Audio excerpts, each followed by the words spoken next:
Thank you very much. Great. Can everybody hear us all right? Are we muted? We Okay, can hear you. very good. Well, Jeffrey and I will now try to host this panel of the speakers of this morning's and early afternoon session. Thank you very much for the excellent talks in the early afternoon that for which Jeffrey was the moderator. I wanted to kick things off with the first question, and then turn things over to Jeff for a second set of questions. I am very, very curious whether anybody is willing to delineate at the when is the onset of cancer? When are we in the precancerous state? There may have been some founder and driver mutations. There may have been some gradually increasing mutational load, but things are presumably still under organismal and immune systems control.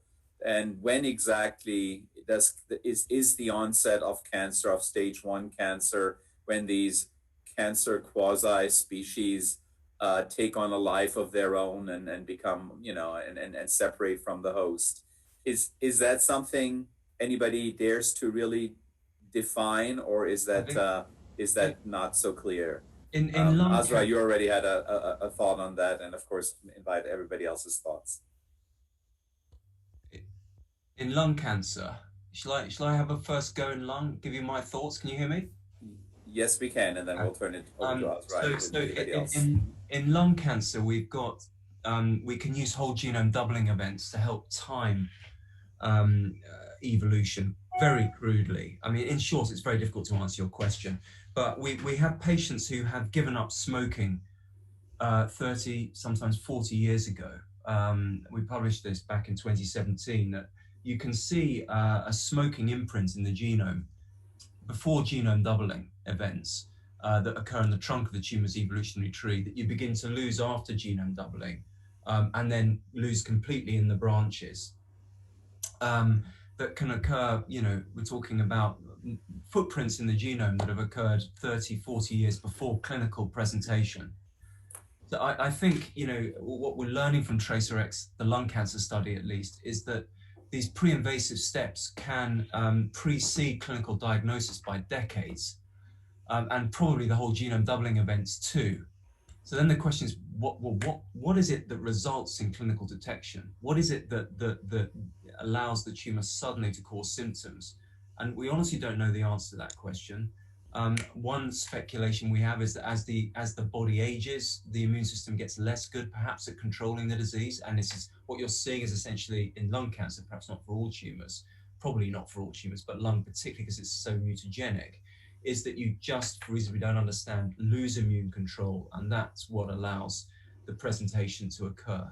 And that may be a function of biological age, perhaps T-cell exhaustion, overwhelming subclonal neoantigen burden. We don't know yet, but we're looking. But in short, decades. Yeah. Azra, you raised your hand earlier, but now we do not see or hear you presently. Did you wish to comment, Azra?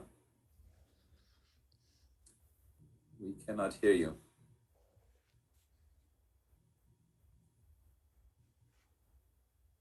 Azra, we see your face moving, but we cannot hear you. Jim, do you want to go while we figure out Azra's technical issues? I would simply like to point out that this delayed two-stage process is very similar to what Bovary was describing in 1914 with the skin cancers. That it requires one triggering initial insult, which leads to the beginning of the process, and then a second process, which produces the actual tumor that manifests itself, and that can occur many decades later. That's very interesting, James. I think that's key, is basically delineating those steps, I think, is where we really are. And we've gotten a lot of data on it, but I wonder whether anyone has ideas of how we can come up with more, obviously what we want to have is prognostic markers predictive markers, things that tell us about how a patient is going to do under therapies, things like that. And that sort of requires characterizing the state of someone's cancer sort of somewhat dynamically. I don't know if any of you have thoughts about how we might be able to use measures of chromosomal aneuploidy or measures of mutation state in general to try to characterize those things. But the better we can come up with a model of how that progression occurs, the more generally useful that model can be. Well, I think that the ploidy change is one of the things that Charles mentioned. And it's also one of the things that Jinsong Yu's group has pointed out is perhaps a target of therapy, which is, can you break that polyploid state and genome restructuring, which leads to some of these large copy number variations. Asra, you're back. Maybe we can hear you this time. We cannot hear you. I'm very sorry. George, were you going to chime in? You're also on mute. I was just raising my hand to my ear to let you know. Yeah.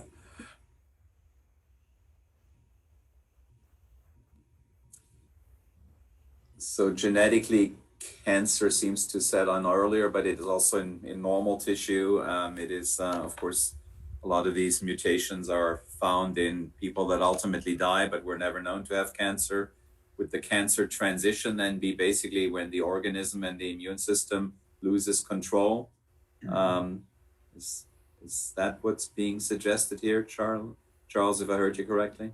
Yeah, I mean, it's one hypothesis of many, but I think it's the most plausible one I can come up with in the context of lung cancer, given what we know about these subclonal mutations that actually we increasingly think are bad news. So as you create diversity in cancer, you actually distract the immune system from tackling the clonal mutations that are present in every tumor cell. And this has been modeled actually by Yardena Samuels in mice in a syngeneic melanoma model, where she recapitulated clonal evolution by basically making tumors increasingly diverse. And as she made those tumors increasingly heterogeneous, immune rejection in a syngeneic mouse model with a competent immune system was impaired very dramatically. So she inferred from this that the sort of genomic complexity and the number of subclones in the tumor essentially conferred immune evasion. As the number of subclones goes up and the genomic complexity goes up, the immune system becomes less effective at controlling the tumor mass and eradicating it, which I think speaks to this idea of lengthy evolutionary time while tumor cells acquire more and more mutations subclonally, diverting the attention away from the truncal mutations that really matter, that the immune system can really get to grips with. That's my current theory, but and that fits with the data we have from TracerX, and it fits with Yardena's elegant modeling data from the Weizmann Institute, and it fits with the data we're seeing from the clinic in terms of checkpoint inhibitor response. But of course, we could just be seeing patterns in tea leaves, but that's what we're testing at the moment.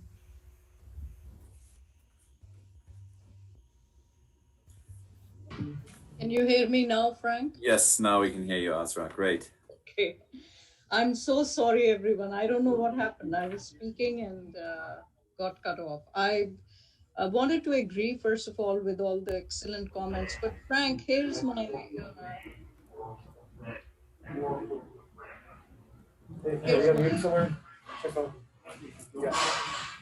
That's most of us going while I'm speaking.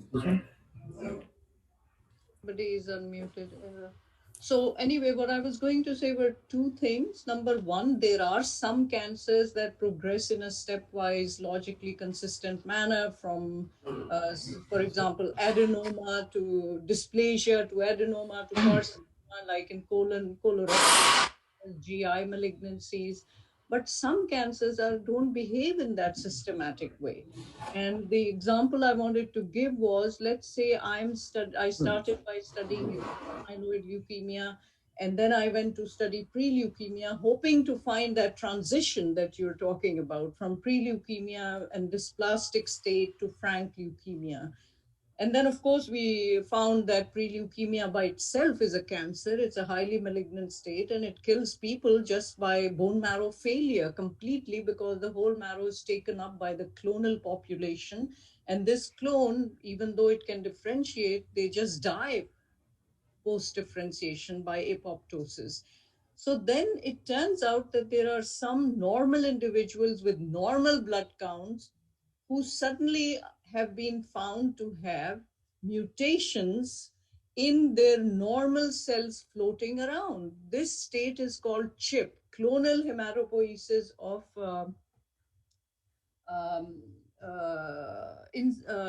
unknown significance.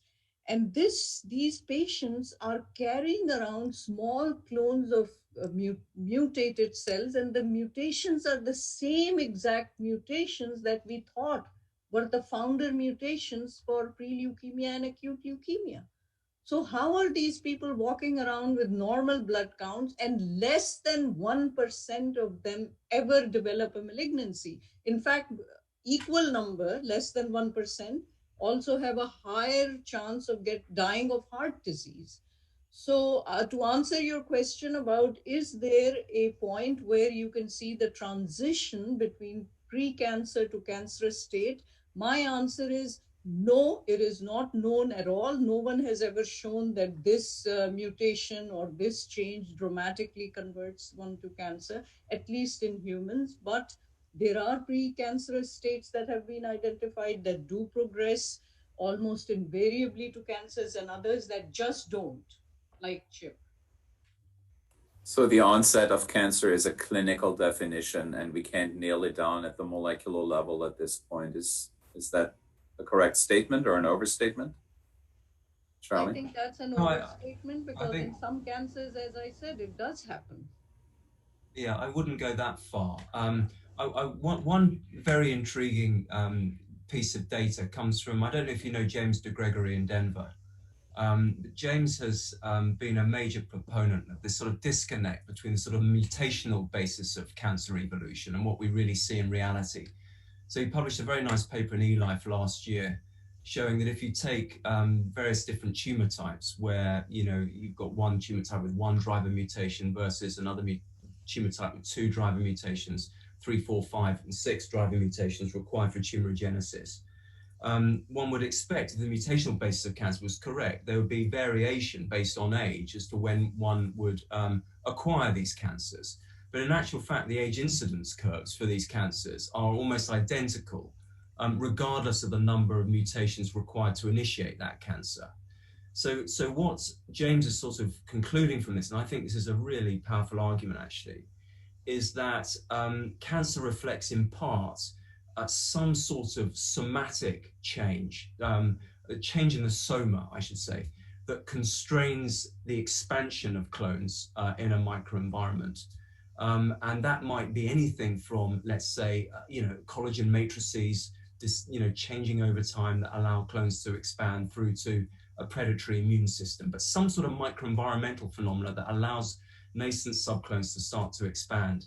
And the really interesting piece of data comes from something we were taught at medical school, but forgot, I certainly forgot it, which is patients with alpha-1 antitrypsin deficiency, which causes premature emphysema in people sort of my age in their 40s, are at about 4-fold increased risk of lung cancer, independent of smoking status. So that sort of speaks to the sort of degenerating soma that allows nascent subclones to start to expand. And I think that's a really neat way of looking at this idea that cancers, cannot just be considered in a sort of cell-intrinsic manner. They have to be considered in the context of their evolving and emerging microenvironment. And one doesn't exclude the other necessarily. All possibilities are there with cancer. In some patients, one thing can happen; in another, it can appear in a stepwise fashion. Yeah. It certainly suggests, and I think many of you will agree with that anyway, I'm sure Lee will, in that you, beyond looking at the cell-free DNA or methylation or RNA of the cancer cells themselves, we need to look at biomarker signatures of the host response, of the immune response, of the stroma, extracellular matrix transformation that enables malignancy to proceed and then maybe get into full-scale clinical cancer, even if the genomic transformation has occurred earlier in what's normally still considered precancerous. Well, I think this sort of speaks to Leroy's data really. You know, it's this issue of, you know, what is aging? What's the difference between biological age versus chronological age? What determines an aging soma? I would love to know the answer to that. So, well, you know, one thing I will say is you can obviously modify in dramatic ways aging as measured by the metric I talked about.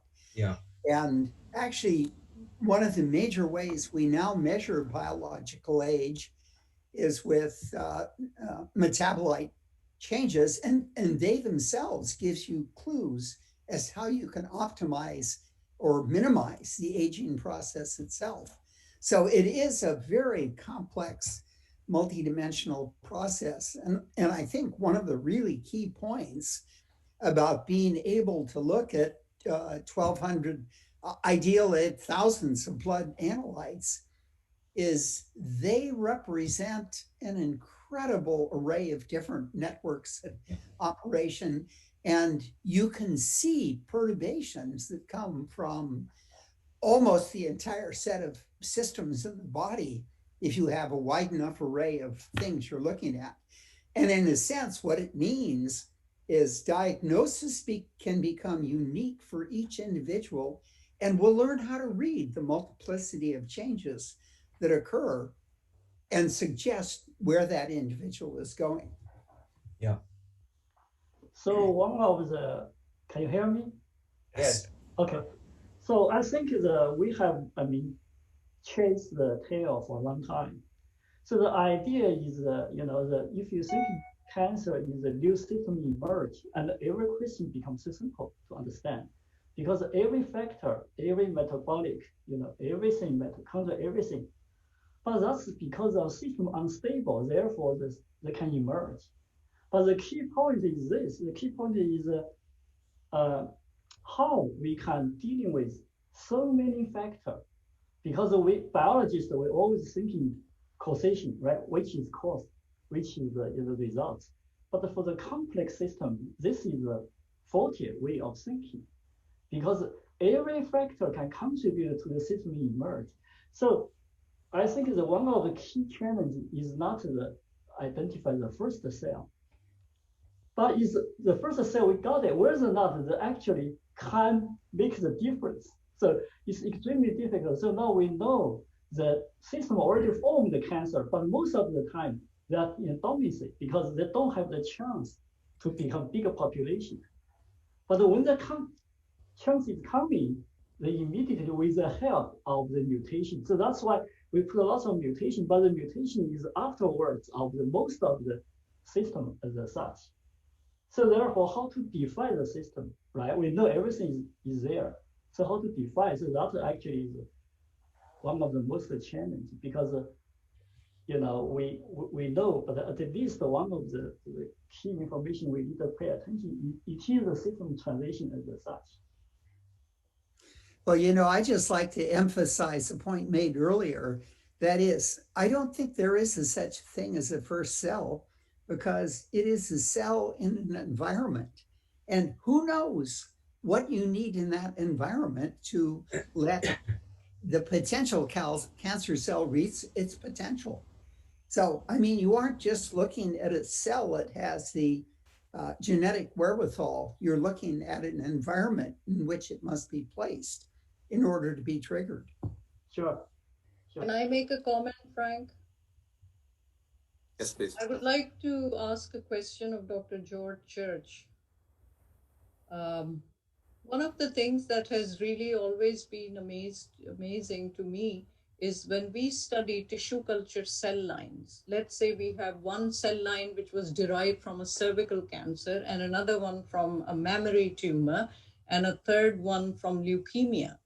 And we compare the transcriptomes of these cell lines. Instead of representing this organ of origin from which they were derived, there is a transcriptomic drift so that expression profile looks very similar in the cell lines. The genes that are helping these cells to adapt to the adversary of in vitro microenvironment are the dominant genes that are being expressed in all of them. So my question is, how is the organoid system going to be very different than the in vivo systems that we have been studying in animals or the in vitro system? None of these have proved to be faithful to the complexity of the human cancer. So I heard Dr. Church say that he has a lot more hope with the organoids now rather than the in vitro or in vivo. And I wanted to clarify why. Oh, You're on mute, George. Sir, you. That's a great question. Thank you very much. So the human organoids have a small advantage over the animal in that they have the human components. You're right that there is kind of a general convergence on a limited number of cancer states that are very different from the differentiated. In fact, if you synthetically move them to a differentiated state, they lose a lot of their proliferation cancer-like properties. But what we can do with the transcriptome that we suddenly can do, because we have the complete set of transcription factors, is we can target any particular transcript, any epigenetic state. Now, we haven't proven this for every epigenetic state, but if you know what you're aiming for, it can be a non-differentiated state. It can either be a stem cell state or it can be a cancer cell state. It can be a very particular cancer cell you're aiming for. And if you take your first, you can make a diversity of shots on goal. In other words, you can make a number of different transcription factor cocktails and see which one comes closest in the epigenetic analysis. And that epigenetic analysis can be multicellular. So you can say, I want a certain ratio of so-called stromal, synthetic stromal cells to synthetic cancer cells. You can have any number of cell types in any ratio. Now that's a fair amount of work today, but it's improving exponentially, like just about everything. My answer to that, Dr. Church, and I'm one of your biggest admirers, so please don't take this as a criticism at all. I really think really highly of your work. But my answer to you then is that the farther you go into the sea, the deeper it gets. I agree. Why not just study human samples? I know you can't manipulate them as much, but then looking at one transcription factor or one gene expression or 4 or 5 in this quantity or that, whatever you decide, is just not representative of what happens. I agree with you. So then this why- is not an either. This is not an either or. In fact, you have to have the human samples in order to make the simulated ones. I think the organoids are considerably more interesting when you're talking about transplantation or testing drugs and so forth. But if your cancer is if you have adequate amounts of it, or it's capable of proliferating in the laboratory, then that's a better sample. But if you're somehow limited and you want infinite quantities of it or larger quantities, then this provides an avenue. But you can't get the simulated version until you've thoroughly studied the clinical samples. And my prediction to you, which I want everyone to witness, is that organoids will be no better than in vitro or animal models for human use, and especially for drug development. And I don't mean this in any other way, except I'm an old hag who has been taking care of patients for 40 years. And the complexity that we see, the spontaneous emergence of complexity that we see, is impossible to replicate in any shape and form. And it's high time we accept that it is so impossible and try to make life better for our patients by at least attacking the simpler things that we know.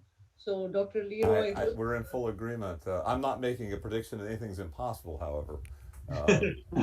so anything is possible, but It's in been a my experience that real things way. arrive ahead of schedule rather than never. But anyway, I agree with you basically that we should use human samples when we can. Thank you. Well, maybe it'll take us a little bit more towards, again, early screening and diagnostics, or detection and diagnostics, which of course would be a useful output of any insights that we may generate on this symposium. So in the discussions we had earlier, also with Charles, we agreed that looking at cancer cell signatures in liquid biopsies from cell-free nucleic acids or methylation or whatever it might be, along with looking at the host, the immune system's response, maybe indications of how the stroma or the ECM are transforming and are enabling malignancy. How will we make progress then on what are we going to do with that information other than alarm patients? Some of them will send to imaging and they'll get a confirmation, or they'll get, maybe then invasive procedures.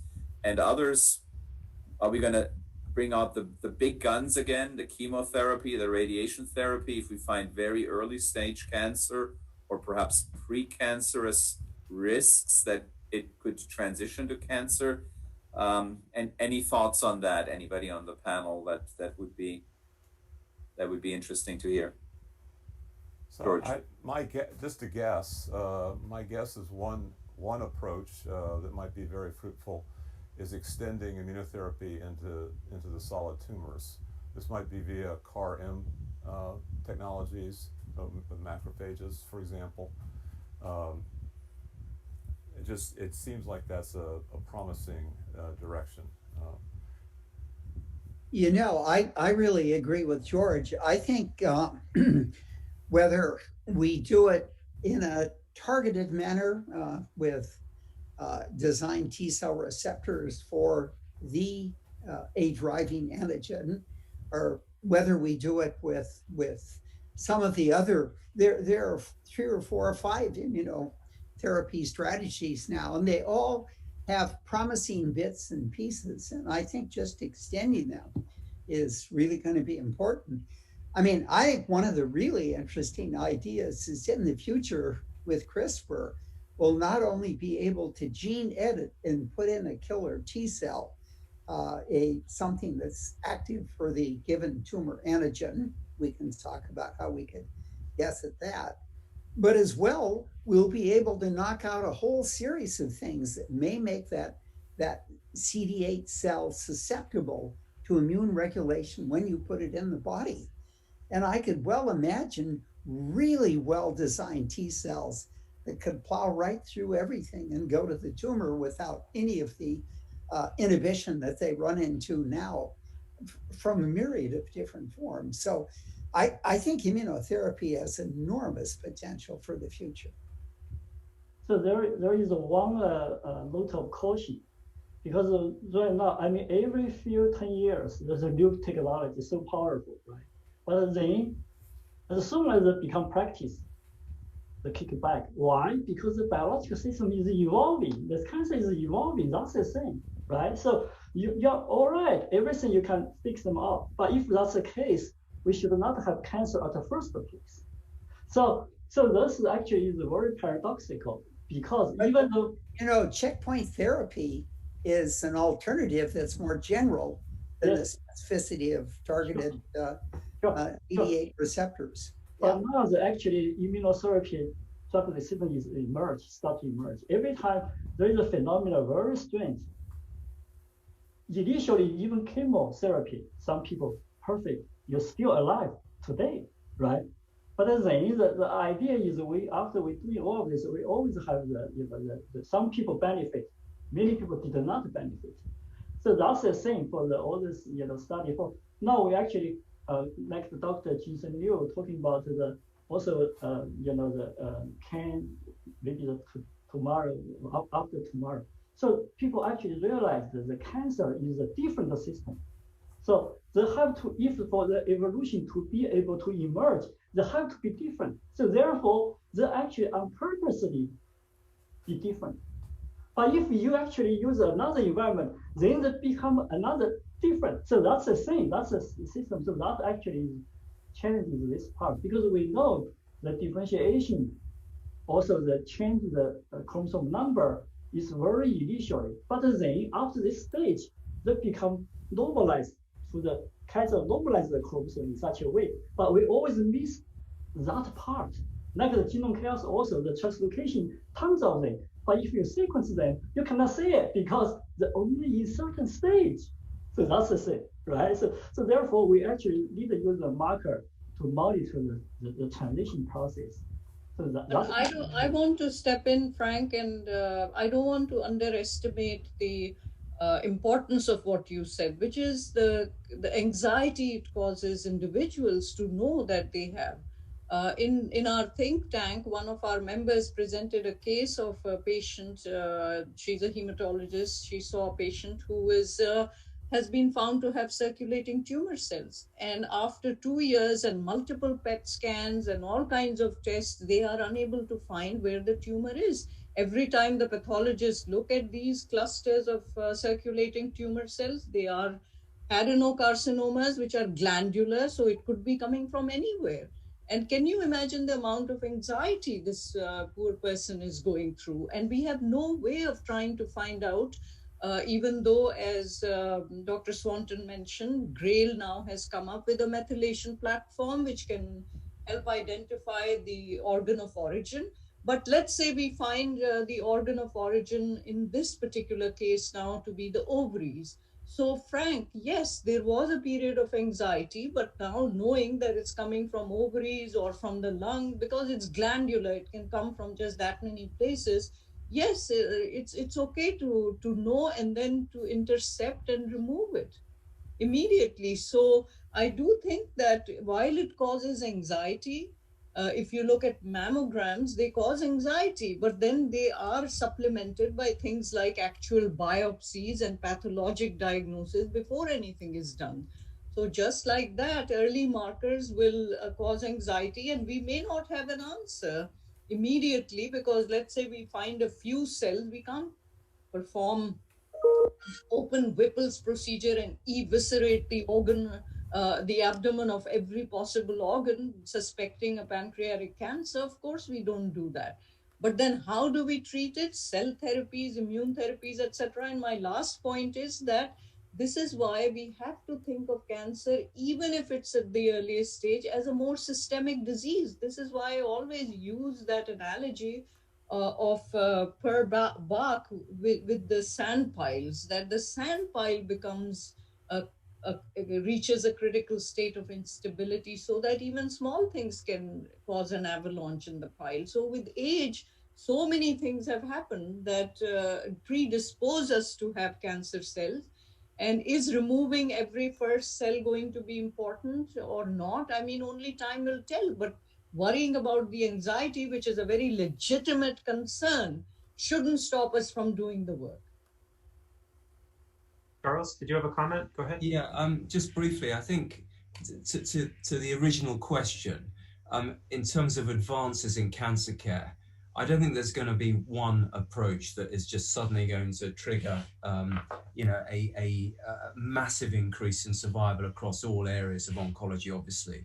And so if you look at diseases like breast cancer over the last 40 years, the reason why breast cancer outcomes have improved so dramatically is because of lots of different aspects of clinical care coming together. So earlier diagnosis, mammography, optimal surgery, endocrine therapy, chemotherapy, post-operative radiotherapy, and judicious follow-up. All of these things have made a big difference to outcome, but when combined, but individually, make quite modest differences.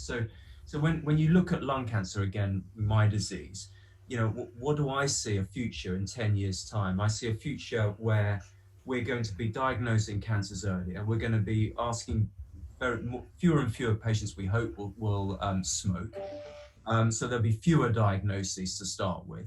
We'll have early diagnosis approaches from companies like Thrive or GRAIL or whatever, which will diagnose more stage 1 and stage 2 tumors, which we know we can cure upwards of 60, 70% of very early stage tumors.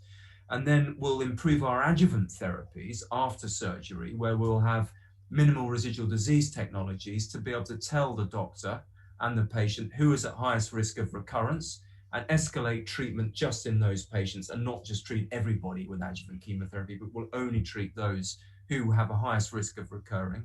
And to your point, we will probably be bringing immunotherapies more and more into that adjuvant therapy space, simply because disease burden and diversity is lower, and it's easier to mount an immune response against a lower burden of disease tumor. And then in the advanced setting, will there be a CAR T cell solution? I'm a bit more skeptical in lung cancer, because there are no unique sort of CD20-like molecules which you can go for to eradicate the disease.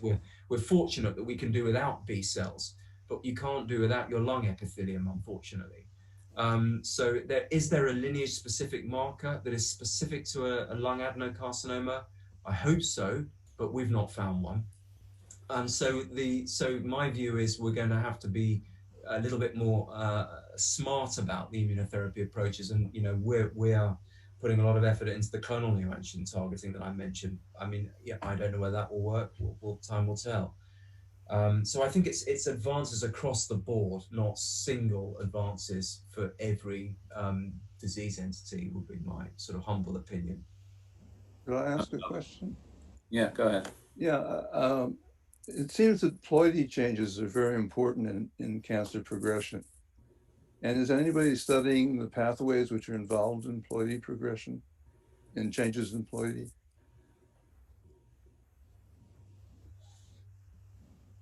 Jim, I can tell you one thing, that MDS, the pre-leukemia that I treat and study, 40% of these patients have normal chromosomes.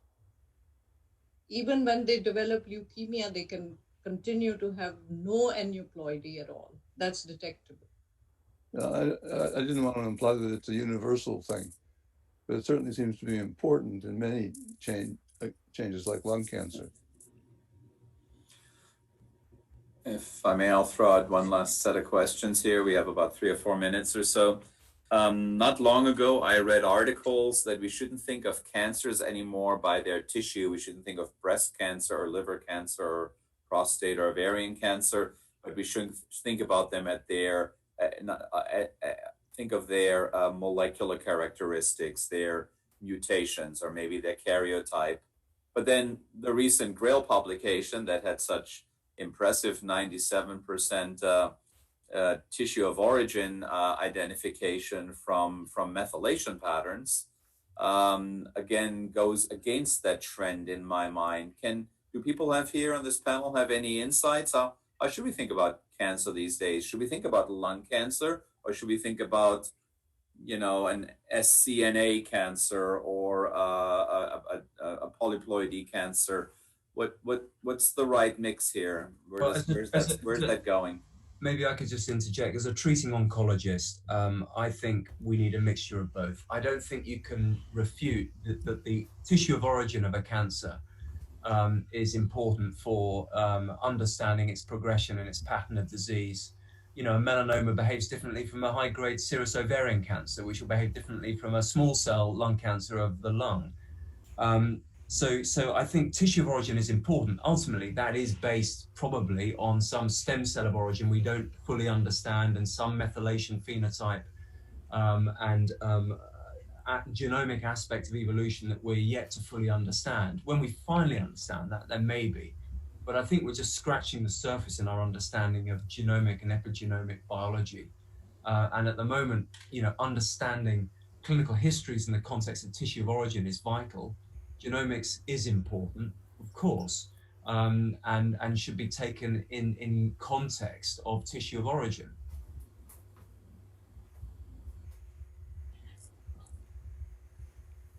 Yeah, I might just comment just from my side as a card-carrying evolutionary biologist that the classic frame, and it doesn't matter what frame you talk about it in, but it's always helpful to make sure our conversations are clear in different things. The classic frame in evolutionary biology for these terms, for almost everything we've been talking about in this discussion, is a GI environment interaction, right? So we've got molecular changes that are happening, either karyotypic or point mutations, or et cetera, within the tumors. And then you've also got an environment, which we usually call a microenvironment in terms of tumors, the stroma, the immune system, all of that also playing a role. And I think we're all talking a lot about the complexity of the system, and it certainly is complex. That's what we're pointing out. But the complexity comes from both of those things. We've got different molecular determinants for even the same kind of cancer from tissue and origin standpoint. We've got different environments, even with the same tissue origin as well. And then you've got metastatic tissues in different places as well.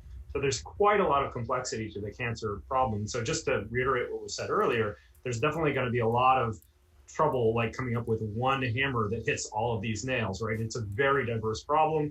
And I think that's why we're sort of calling on a lot of this, the precision medicine and aim of, even though it's not working very well yet, but maybe we can gather more power to do it, of understanding which nails we can hit for an individual person, as well as capturing, the immune system aspect, which is quite diverse as well. So there's just so much of a range of things here that hopefully we can get to it. And just to bring us around to the sort of the theme of this, that the evolutionary approach that many of us are advocating here is one where we try to understand what the steps are that bring us to the point where we are in each cancer case uniquely and particularly different from other cancers. And yet, are there some universals we can apply to the sets of individuals that arrive at that state?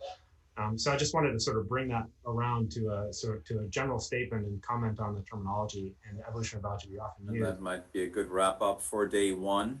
We all have many, many more things to discuss and think about, but luckily we have 2 more days and 2 more panels. So I wanted to thank all of the presenters and panelists today for terrific talks, terrific contributions. We all have a lot to think about and to digest, quite honestly. And very much looking forward to tomorrow's speakers, tomorrow's contributions, and further discussions. So with that, thank you very much. Have a good rest of your day or evening, and we'll see you tomorrow. Thanks very much. Bye-bye. Bye now.